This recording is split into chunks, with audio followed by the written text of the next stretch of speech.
যাইও না পাপন রে, ও পাপন বিসিবি সারিয়া পাপন যাইও না পাপন রে। পৃথিবীর সব থেকে বড় শেখাটা আমি আজকে খাইছি।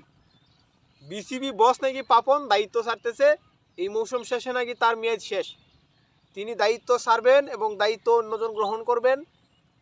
এখন এই কথা হুন্যারে ভাই, আমি পৃথিবীর সবচেয়ে বড় শেখাটা আমি আজকে খাইছি। আমরা কতজনে কত কথাই বলছি পাপন ভাইরে, কিন্তু কেউ কি আমরা মন থেকে বলছি? পাপন ভাইয়ের দুইটা সুন্দর সুন্দর চোখ, তার চেহারা, এগুলো দেখলেই তার প্রেমে পড়া যায়। এখন এখন এই পাপন ভাই বিসিবি ছাইরা দিবে, এখন কত বড় শেখাটারে ভাই আমরা আজকে খাইছি।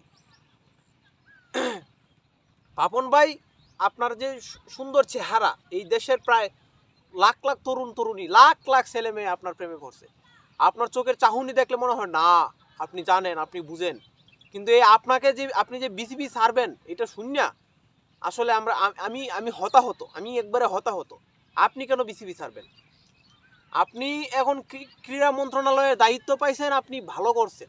সাথে আপনি এই এখানে থাকেন, বিসিবি বস হিসেবে থাকেন, আপনি বিসিবির সভাপতি থাকেন, আরও উন্নত করেন ক্রিকেটের। কিন্তু আপনি যে এই দায়িত্বটা ছাড়বেন, এতে তো আমাদের মনে আপনি একটা আঘাত দিলেন।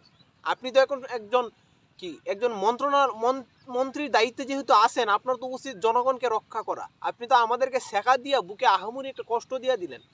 মানে আমরা এই কষ্ট কই রাখবো আর আমরা কীভাবে থাকবো আপনাকে ছাড়া? আপনি যে দায়িত্ব ছাড়বেন, এই ডিসিশনটা নিলেন, আপনার কি আমাদের কথা একটু চিন্তা করা আসিল না? আমরা তো কত কথাই বলছি পাপন লড়ে সরে না, আমাদের পাপন কাকু লড়ে সরে না, এটা কিন্তু কয়েকদিন আগে ভাইরাল হয়েছিল। এগুলো কি আমরা মন থেকে বলছি?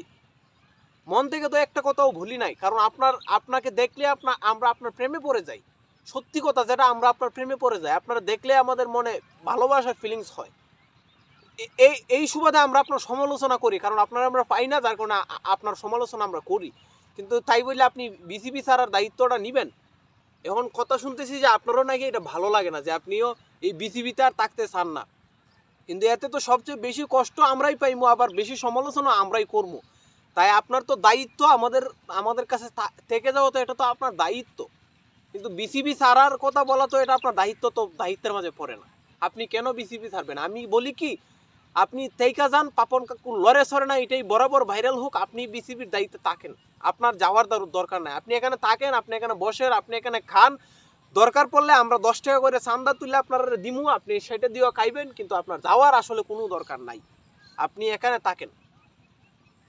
তো সব কথা শেষ কথা বলতেছি যে পাপন কাকু লড়ে সরে না, এবার উনি লড়তে বসেছেন, উনি ক্রীড়া মন্ত্রণালয়ের দায়িত্ব পাইছেন, এখানে অন্য কেউ বসবেন।